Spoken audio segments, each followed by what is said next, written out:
Hey everyone. I know my videos have been a bit late lately. My newborn baby girl has been keeping me busy.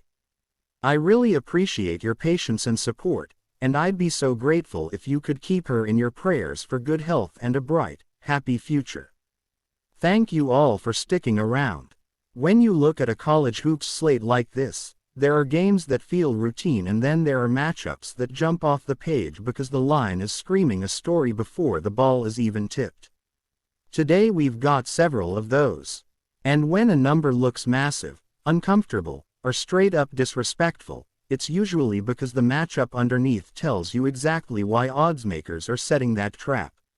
So let's break down these games the way we always do here on Beyond the Box Score, with real analysis, real matchup breakdowns, and sharp angles you can take straight into your bets.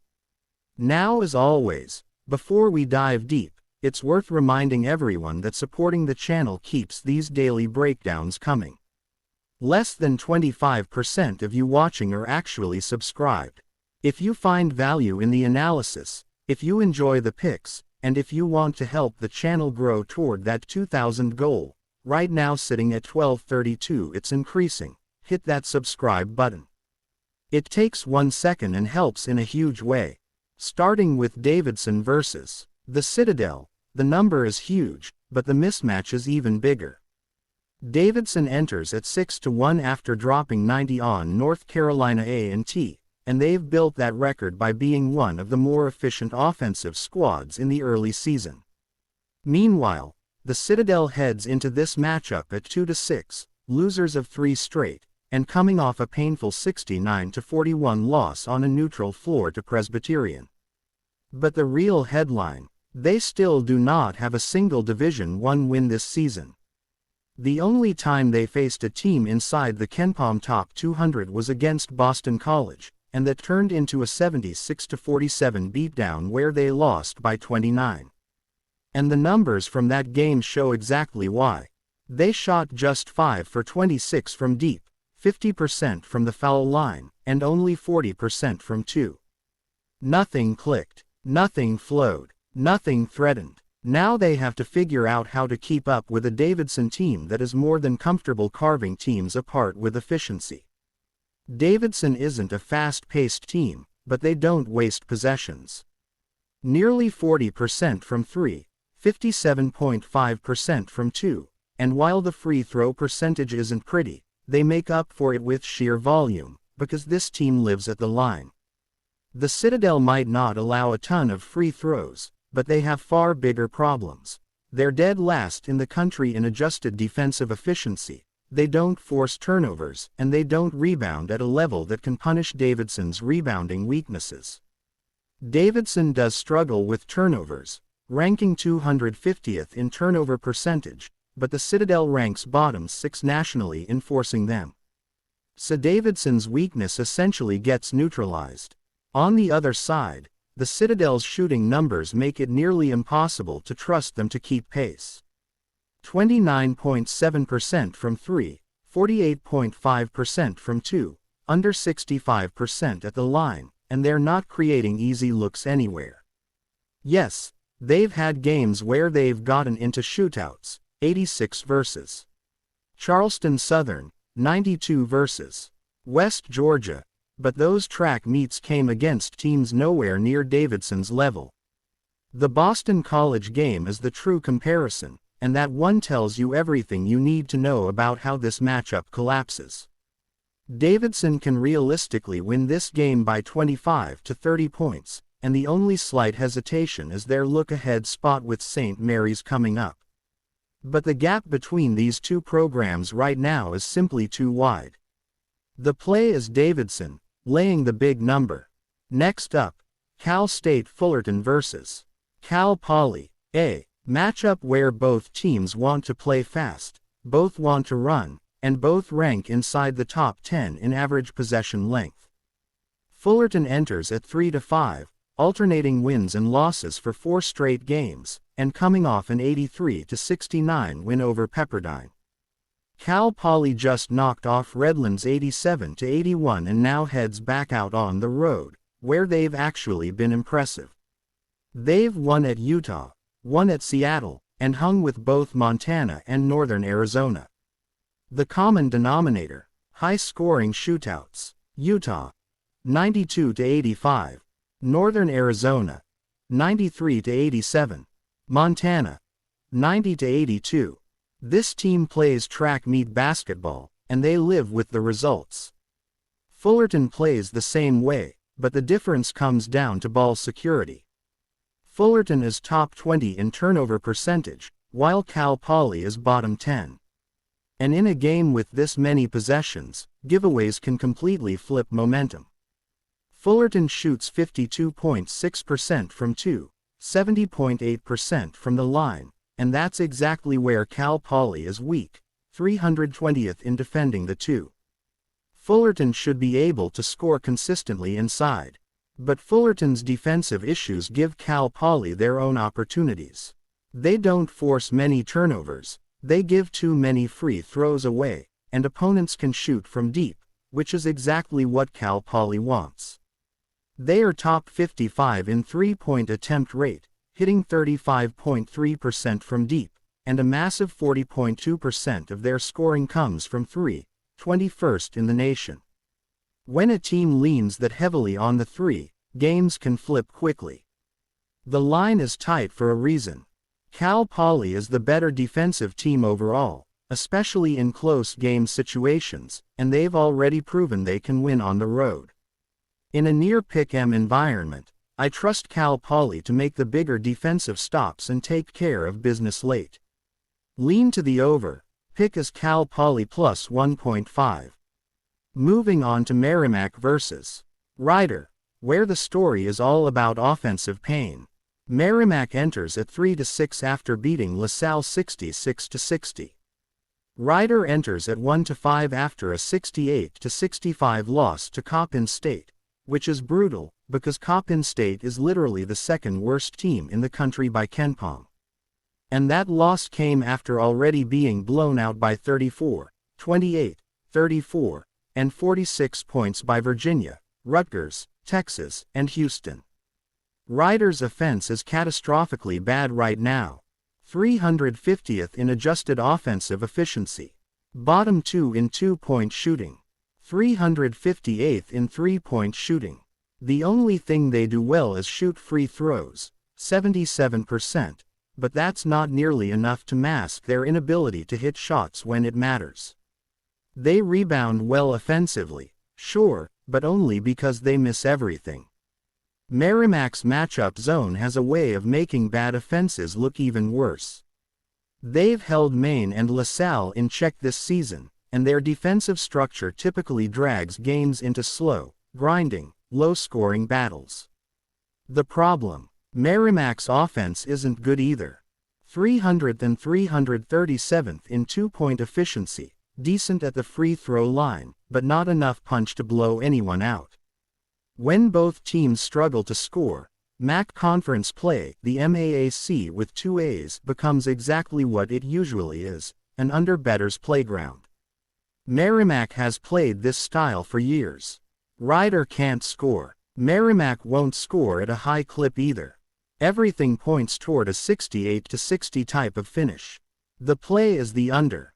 Next, Cal State Northridge vs.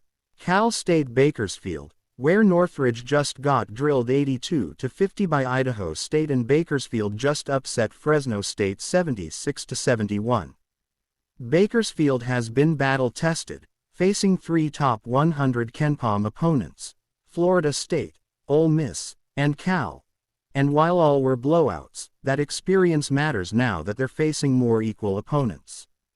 Northridge is only 2-0 at home with a recent 94-85 win over Troy, but the numbers show that performance was likely an outlier. Northridge ranks 337th in three-point shooting, 282nd in two-point shooting, and under 70% at the line. Bakersfield defends the three well, defends the two above average, and they rely heavily on getting to the foul line, where 28.7% of their points come from. They're 12th in free throw rate and shoot 72.4%. If you've followed this channel long enough, you know one of our pillars, When looking for an underdog, you want a team that shoots free throws well and can put up points with the clock stopped. Bakersfield checks every box. Northridge should not be laying any number like 4.5 in conference play. The pick is Bakersfield plus 4.5. And finally, USF versus Utah State, the best game of the day on the smaller Thursday board. USF comes in at 4-4 after an 83-68 loss to Colorado State, and Utah State comes in undefeated at 7-0 after an 84-81 win over Montana State. Utah State's offense is rolling. Top 25 in 2-point shooting, top 100 in 3-point shooting, and 70.5% at the line. They rebound at a high level and execute with efficiency. But USF can score too. They play fast. Top 10 in possession length, 12th in adjusted tempo, and they turn games into high-paced shootouts. Utah State is a strong 2-point defense, which could challenge USF, but USF has a counter. They live at the free throw line.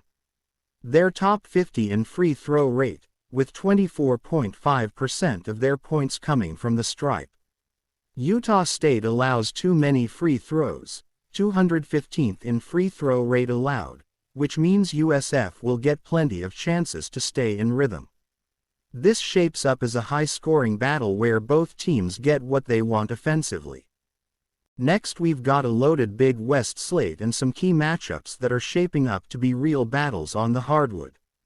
First up, let's dive into UC Irvine taking on UC Riverside. UC Irvine comes off a gritty 72-63 road win over San Jose State, showing once again why they're such a disciplined and tough team on the defensive end. UC Riverside, on the other hand, comes in 4-4 on the season following a disappointing 77-69 loss to Utah Tech. Looking at Riverside's road form this year, it hasn't been encouraging. Losses to New Mexico, Cal Baptist, and that recent loss to Utah Tech paint a picture of a team that struggles when leaving home. The losses to New Mexico and Cal Baptist were forgivable, given the quality of those mid-major opponents, but the defeat to Utah Tech is one Riverside will want to move past quickly. Offensively, Riverside is a balanced unit. They're shooting 36.2% from three, 56.1% on 2-point attempts, and 74% from the line. They're not overly reliant on a single scoring avenue, which makes them versatile, but that versatility will be tested here because UC Irvine boasts one of the best defenses in the Big West, and not just regionally, but nationally among mid-majors. They rank 16th in adjusted defensive efficiency, are just outside the top 5 in effective field goal percentage defense, and are stingy on fouls, ranking 62nd in free throw rate allowed. Their defense is top 15 in points allowed and top 10 against 2-point scoring, making it extremely difficult for teams to find easy baskets. Under coach Russell Turner, UC Irvine has been consistently elite defensively, routinely finishing seasons in the top 100 nationally in adjusted defensive efficiency over the past several years, including top 20 last season as the Big West representative in the NIT. Offense for UC Irvine is not their strong suit. They're ranked 348th in 3-point shooting, 326th in 2-point shooting, and just inside the top 300 at the free throw line, despite getting to the charity stripe at a top 40 rate nationally. This sets the stage for what looks like a low-scoring, physical game, essentially a grind-it-out defensive battle. Riverside may cover the spread, but the safer route here is the under, as points are likely to be hard to come by for both squads. Predicting a game that might finish in the neighborhood of 60-49 in favor of Irvine, the emphasis is clearly on defense, which is why locking in the under is the recommendation for this matchup. Moving over to another Big West clash, we've got UC Santa Barbara squaring off with Long Beach State. UCSB comes in at 6-2, riding high after a 74-71 win over Seattle on a neutral floor, while Long Beach State is just getting rolling at 2-6 after a 76-72 victory over San Diego, marking their first win over a Division I opponent this season. Road struggles have been a theme for Long Beach, losing 4 games on the road, including lopsided defeats that highlight both offensive and defensive deficiencies. They're struggling to produce efficiently, shooting just 30.4% from deep, 50% on 2-point attempts, and under 65% from the foul line. Defensively, they rank 331st in 2-point defense and 254th in 3-point defense, allowing teams to shoot 35% from 3. This is especially problematic in a conference like the Big West, where perimeter shooting and free throws often decide outcomes. UCSB, by contrast, is shooting 36.6% from 3 this season, ranking in the top 75 nationally, and they excel at drawing fouls with a free throw rate just outside the top 25. Against a Long Beach team that ranks 287th in free throw rate allowed, this could be a key edge. Historical context also favors UCSB. Last season, they throttled Long Beach State at home 85-54, and the gap between these teams appears to have widened this year, with Long Beach arguably weaker than last season's squad. For this reason, UCSB at home looks like a solid bet, and laying the big number with the Gauchos is the recommended play. Their balance, shooting efficiency, and ability to exploit free throw opportunities make them a clear favorite in this matchup. Switching gears to Horizon League action, Green Bay faces Robert Morris. Green Bay enters at 4-5 but has won 3 straight, most recently dismantling a Haskell subdivision team 95-55. Robert Morris comes off an 80-62 win over Stetson. The line here is tight. Green Bay is just a 1.5-point home dog, but context matters. Green Bay has shown flashes, taking Minnesota to overtime, competing closely with Yale in a neutral setting, and posting wins over UMass and Iona. Their home form is 2-0, though they are 0-4 on the road, highlighting the importance of crowd and environment in this first true home D1 game of the season. Robert Morris, meanwhile, remains the benchmark in the Horizon League this year. They rebound effectively, can score from multiple areas, and have a decent perimeter and 2-point shooting mix. Green Bay's defense has struggled to create turnovers, which could allow Robert Morris to execute efficiently. With Robert Morris still appearing as the class of the league and Green Bay needing more production to challenge them in conference, the money line leans toward Robert Morris. This is a classic, beat the man to be the man, scenario, and Robert Morris represents the team to beat here. Finally, we close out with Hawaii versus UC Davis in Honolulu. Hawaii enters 6-2 after a dominant 92-55 win over North Dakota, while UC Davis is 5-2 following a 77-56 home win over Louisiana. UC Davis has shown flashes on the road, with a notable win over Nevada, but also suffered losses at Colorado and Portland.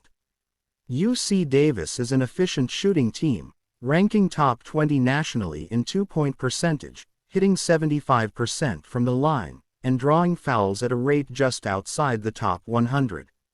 Hawaii's defense, however, is elite, top 15 in defensive rebounding, top 40 in 3-point defense, and just outside the top 10 in 2-point defense. They excel at limiting open looks inside, which neutralizes UC Davis's strength in 2-point shooting. Hawaii itself is a potent offensive team, preferring 2-point attempts and drawing fouls at the 6th highest rate nationally, coupled with strong offensive rebounding. Despite Hawaii's comparatively weak strength of schedule, they have shown consistent defensive dominance in wins over Manhattan, East Texas A&M, and North Dakota, and even a competitive outing against Arizona State. Given this dynamic, the safest play for this matchup is the under, set at 142.5, with UC Davis potentially serving as a value pick on the spread, but the game's defensive intensity suggests a low-scoring affair is most likely. Overall, this slate is packed with intriguing matchups where defense, shooting efficiency, and free throw opportunities could determine outcomes. For those looking to bet smart and follow expert analysis, the emphasis on matchups, historical context, and statistical edges provides a clear roadmap. At Beyond the Box Score, we break down every angle, every stat, and every trend so you can step into your bets with confidence and clarity. Be sure to follow, subscribe, and stay locked in for the most detailed, analytical, and actionable daily breakdowns in college basketball.